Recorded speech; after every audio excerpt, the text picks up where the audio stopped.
Hello dear students, I hope कि आप लोग ठीक होंगे। तो डियर स्टूडेंट्स, आज क्लास 9th में हम लोग जो टॉपिक लिए हैं वो पैरेलल लाइन और ट्रांसवर्सल पढ़ेंगे।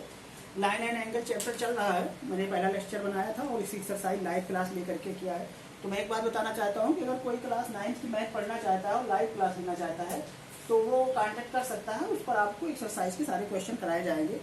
और तो 9140539200 इस नंबर पर एक ग्रुप है, उस पर ज्वाइन कर सकते हैं और उससे आप लाइव क्लास लेकर के उस पर सारी क्वेश्चन आपको क्वेश्चन एक्सरसाइज कराई जाएंगी एनसीईआरटी बुक की। ठीक है ना। तो चलिए हम लोग स्टार्ट करते हैं। आज लाइन एंड एंगल्स के सेकंड मतलब लेक्चर है और ये सेकंड टॉपिक पर बात करेंगे, पैरेलल लाइंस एंड ट्रांसवर्सल। तो सबसे पहले हम एक ट्रांसवर्सल लाइन की बात कर लेते हैं। ट्रांसवर्सल लाइन क्या होती है?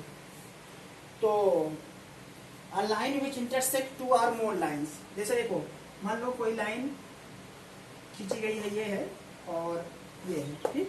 तो एक लाइन ऐसे जो होती है वही आपकी क्या कहलाती है? ट्रांसवर्सल कहलाती है। ट्रांसवर्सल में ये कोई जरूरी नहीं वो पैरेलल होगी तभी ट्रांसवर्सल मानी जाएगी। कभी भी 2 या 3 लाइन को जो एक लाइन इंटरसेक्ट करती है वही ट्रांसवर्सल कहलाती है। जैसे ये लाइन आपकी क्या है? ट्रांसवर्सल कहलाती है, ट्रांसवर्सल लाइन है। ठीक है ना। तो आप ट्रांसवर्सल की डिफिनीशन अगर चाहें तो नोट कर सकते हैं। A line which intersect two or more lines at distinct points. तो यहाँ नोट कर सकते हैं transversal line, a line which intersect to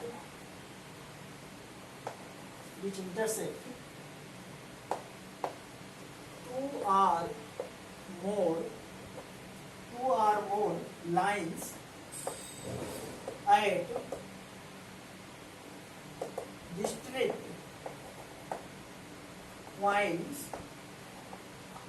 distinct points is called a transversal. ठीक है ना, a ट्रांसवर्सल। अब यहाँ पर जैसे देखो, ये एल लाइन है, ये एल यम है, ये एन है। ठीक है ना, 2 लाइन है आपके पास। जहाँ यम और एन को एल लाइन इंटरसेक्ट कर रही है तो एल जो है वो क्या है? ट्रांसवर्सल लाइन है। तो जैसे अब कुछ चीजें जब आप 2 लाइन को एक ट्रांसवर्सल इंटरसेक्ट करती है तो 2, 3, 4 बातें बाहर निकल के आती हैं। तो उस पर हम लोग डिस्कस करेंगे। तो इसको रफ कर दे रहे हैं, तो ये आप नोट कर लीजिएगा। ठीक है ना। तो चलिए हम जो बात बताना चाह रहे हैं उस पर आ जाते हैं। असल में क्या होता है कि जब आप कहीं कोई लाइन ट्रांसवर्सल में इंटरसेक्ट करती है, ये एम है, ठीक है ना। तो ये एल है, एल लाइन को इंटरसेक्ट कर रही है ट्रांसवर्सल। तो आपके पास जो एंगल्स बनते हैं वो डिफरेंट टाइप के एंगल बनते हैं। जैसे 1 2 3 4 5 6 7 8। ठीक है ना। ये 8 टाइप के एंगल बनते हैं। कितने एंगल बनते हैं? 8 टाइप के एंगल बनते हैं। अब इन एंगलों के बीच में कुछ मतलब रिलेशन होता है। इन एंगलों को कुछ एंगल का नाम दिया जाता है। वो सारी चीजें हम लोग पढ़ेंगे। तो असल में ये एंगल इस तरीके से बनता है कि इनके बीच कुछ रिलेशन एग्जिस्ट करते हैं। तो इन एंगलों को असल में नाम क्या क्या कहा जाता है? तो इनके एंगल को हम अलग अलग नाम से जानते हैं।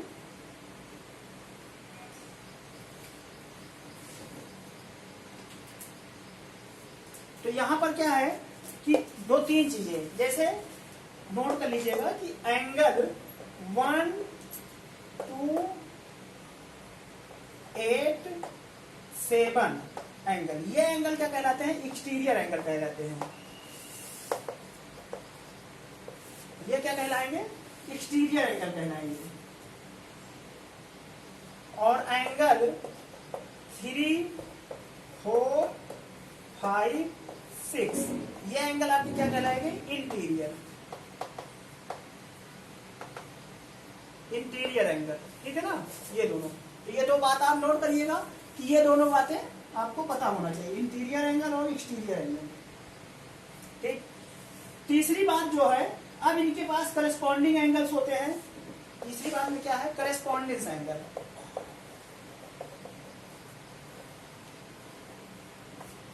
इसी फिगर में करस्पॉन्डिंग एंगल होता है। तो करस्पॉन्डिंग एंगल क्या है? एंगल 1 एंड एंगल 5 पहला, दूसरा है एंगल 2 एंड एंगल 6, ठीक है। एंगल 4 थर्ड है, एंगल 4 एंड एंगल 8, और फोर्थ है एंगल 3 एंड एंगल 7, ठीक है। तो ये सभी करेस्पॉन्डेंस एंगल कहलाते हैं। ध्यान दो, 1, 5, 2, 6, 4, 8, 3, 7, ये सभी क्या कहलाएंगे? करेस्पॉन्डेंस एंगल कहलाएंगे, ठीक। अगला पॉइंट है, अगला पॉइंट नोट करेंगे, अल्टरनेट इंटीरियर एंगल क्या कहलाएंगे? Alternate interior angle,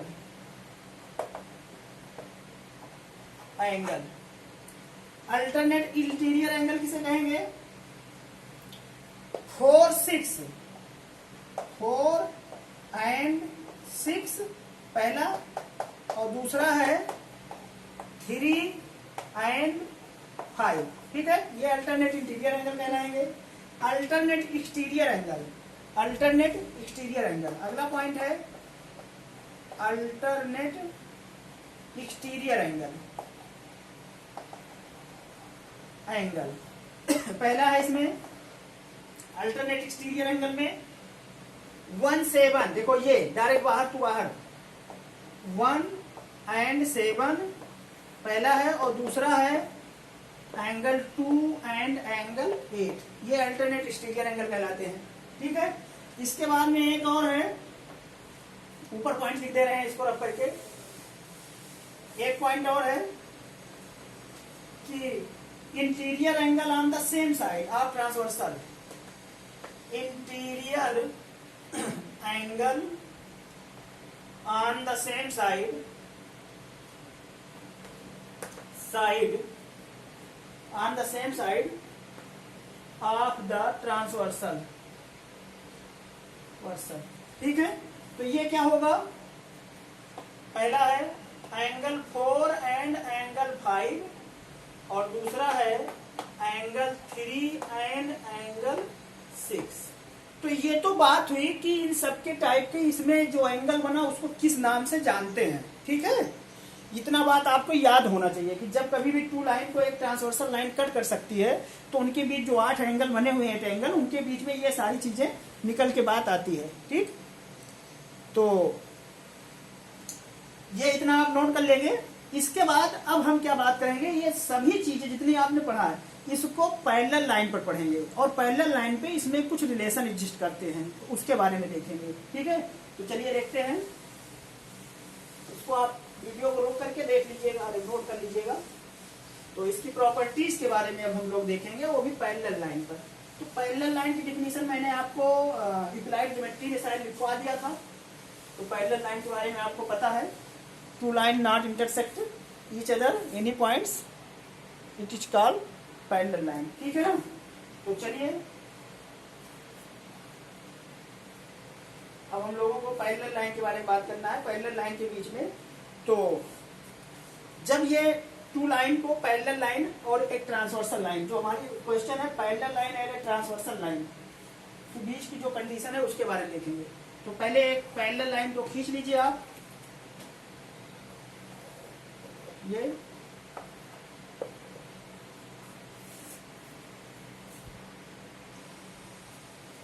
okay. तो चलिए अब हम लोगों को क्या देखना है कि पैरेलल लाइन और एक ट्रांसवर्सल लाइन के बीच में जो अभी तक मैंने आपको प्रॉपर्टीज एंगल जितने बनते हैं 8 एंगल, ये इनके बारे में जो मैंने बात बताई है उनके बीच क्या रिलेशन एग्जिस्ट करता है उसके बारे में बात करेंगे, ठीक है। तो ये डायग्राम आप बना लीजिए और यहाँ लिखिएगा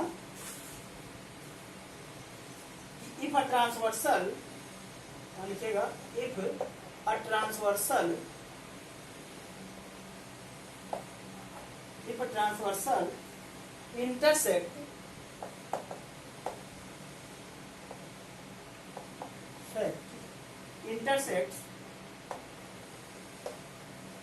two parallel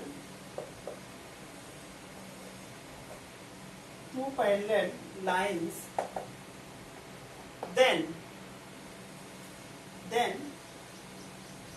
के बाद first part, then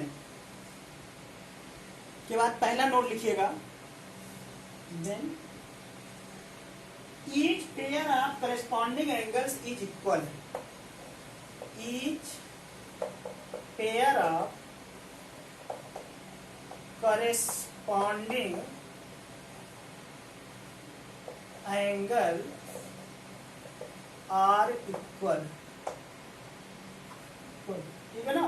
corresponding angle एग्जूम, इसी को क्या कहते हैं, करेस्पॉन्डिंग एंगल एग्जूम, ये इसको बोलते हैं, ठीक है। दैट इज मीन्स क्या हुआ, करेस्पॉन्डिंग एंगल के बारे में हम बात कर चुके हैं पहले ही, तो करेस्पॉन्डिंग एंगल क्या क्या होता है ये आपको पता होना चाहिए, ठीक है ना। तो करेस्पॉन्डिंग एंगल क्या क्या है, 1/5, तो इसका मतलब हुआ angle 1 equal to angle 5, comma angle 2 equal to angle 6, ठीक, angle 4 equal to angle 8 and angle 3 equal to angle 7, ये बनेगा कि नहीं बनेगा, दैट इज मीन्स ये आपका आ जाएगा, ठीक है। पहला पार्ट ये आएगा, दूसरा ये होगा, तीसरा ये होगा और चौथा ये होगा, ठीक है। ये तो इसको नोट कर लीजिएगा, दूसरा पॉइंट इसमें नोट कर लीजिएगा, दूसरा each pair of corresponding angles are equal, पहला हो गया। दूसरा क्या है,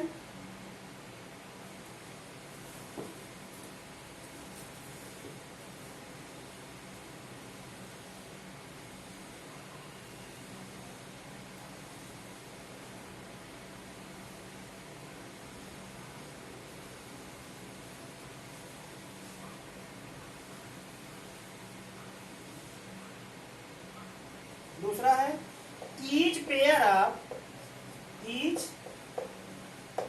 ऑफ, अगला है each pair of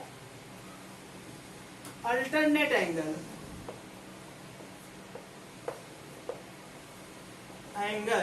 each pair of alternate angle, alternate interior angle, alternate interior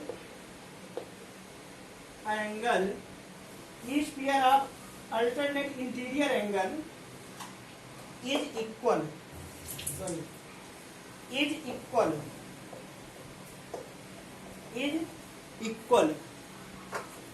ठीक है ना। तो दैट इज मीन्स क्या हुआ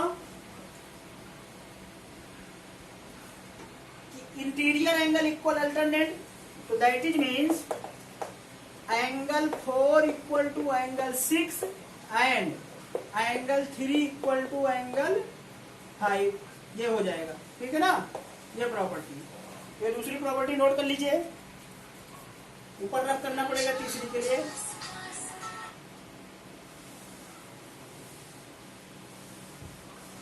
यहां तक नोट हो गया होगा, चलिए दूसरे के बाद तीसरा नोट करिए।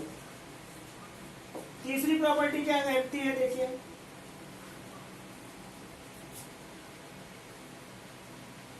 हाँ, एक बात और यही बता देते हैं कि अगर इसका उल्टा होता है दोनों थ्योरम में, यानी कि पहले और दूसरे पॉइंट में भी उल्टा गिवन है, तो ये दोनों लाइन पैरेलल हो जाएगी। जैसे अगर मान लो कभी भी दो लाइन के बीच में ये नहीं बताया जा रहा है कि वो पैरेलल है, अगर पैरेलल दिखाना है तो आपको ये दिखा दीजिए तो पैरेलल हो जाएगा, इससे पहले वाली कंडीशन दिखा देंगे तो ये दोनों लाइन पैरेलल हो जाएगा। तो इसका उल्टा भी होता है, ठीक है ना। थ्योरम में अगर आपको दो इंटीरियर एंगल इक्वल दिए हैं एक ट्रांसवर्सल लाइन के बीच में, तो इसका मतलब दोनों लाइन पैरेलल ही होगी, ठीक है।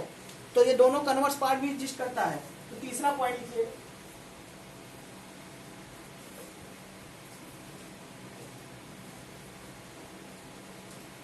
क्या लिखेंगे, each pair of interior angle each pair of interior angles on the same side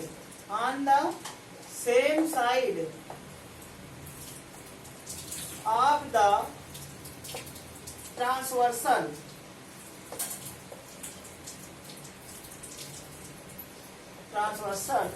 is supplementary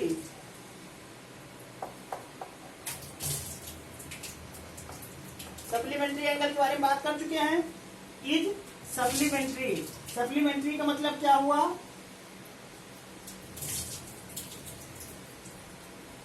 कि दैट इज मीन्स ये हुआ कि angle 4 plus angle 5 equal to 180 and angle 3 plus angle 6 equal to 180। ठीक है ना, ये याद रखो कि 4 प्लस 5 क्या होगा 180 होगा, 3 प्लस 6 क्या होगा 180 होगा। ठीक है, तो ये नोट कर लीजिएगा। चौथा पॉइंट है इसका कन्वर्स है कि अगर एक लाइन किसी दो लाइन को ट्रांसवर्सल इंटरसेक्ट कर रही है और इसके इंटीरियर एंगल का सम 180 दिखा दो तो ये कंफर्म हो जाएगी कि दोनों लाइन क्या होंगी, पैरेलल होंगी। ठीक, तो वो नहीं मैं लिखवा रहा हूं, उसको अंडरस्टूड रखिए। ठीक,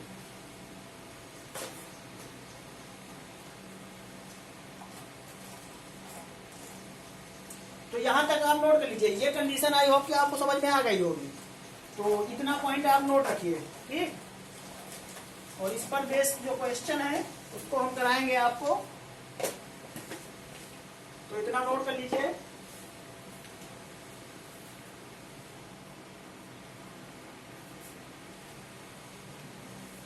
तो एक नोट यहां और बढ़ा लीजिएगा कि अगर 3 लाइन दी गई हो ऐसे, देखो 2 लाइन पैरेलल हो और 1 लाइन और उसके पैरेलल हो, तो ये तीनों लाइन आपस में पैरेलल होगी। यहां ध्यान दो ये चीज।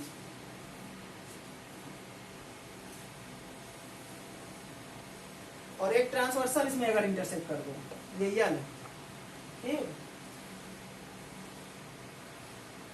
या इसको टी कर दो, ये यल है, ये यम है, ये यन है। 3 लाइन अगर दी गई है और ये आपस में क्या है 1 2 3, तो ये यहां याद रखो कि अगर एल पैरेलल यम है और यम पैरेलल यन है तो इंप्लाइज करता है कि यल पैरेलल यन होगा। ये नोट कर लेना ये। ठीक है, अगर 2 लाइन यल पैरेलल यम के है, यम पैरेलल यन है, तो कंफर्म है कि यल पैरेलल यन होगा।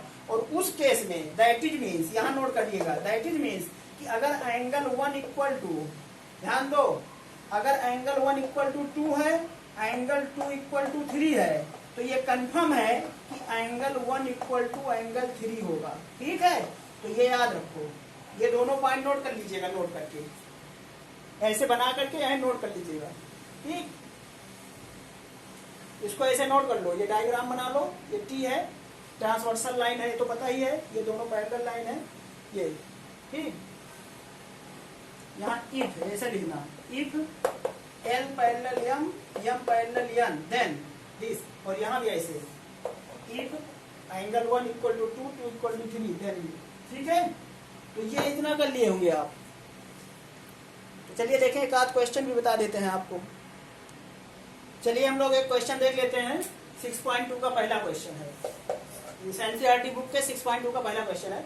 आपको ये डायग्राम दिया है, A B parallel C B है कि नहीं है ये नहीं पता है। इसमें आपको क्या कह रहा है कि एक्स और वाई की वैल्यू निकालो, और एक्स वाई की वैल्यू निकालने के बाद ये बताओ कि ये ए बी और सी डी पैरेलल है कि नहीं है। तो चलिए निकाल लेते हैं। तो यहां से निकाल लो डायरेक्ट, क्या हो जाएगा, सोल्यूशन देखें। सिंस यहाँ 50 प्लस एक्स, अभी हमें ये नहीं पता कि ये पैरेलल है, पहले तो इसको लगाना है। 50 प्लस एक्स इक्वल टू 180, ये लीनियर पेयर है। क्या है, लीनियर पेयर, आपको पता है। तो एक्स इक्वल टू आ जाएगा 180 माइनस 50, तो ये एक्स इक्वल टू आ जाएगा 130। कितना आ जाएगा 130 डिग्री आ गया। ऐसे अब दूसरा निकाल दो, ये अपोजिट एंगल है तो y इक्वल टू यही लिख दो, y and y equal to 130। क्यों, vertically opposite angle, vertically opposite angle. ठीक है ना। अब आपको क्या करना है, तो ये दिखाना है पैरेलल है कि नहीं है। तो अब यहां लिखेंगे सिंस, यहां लिख दे रहा हूं, since x equal to Y equal to 130 degree, both या ऐसे ब्रैकेट में लिख लीजिए अल्टरनेट इंटीरियर एंगल, अल्टर, या ऐसे, चलिए ऐसे रहने दीजिए अभी।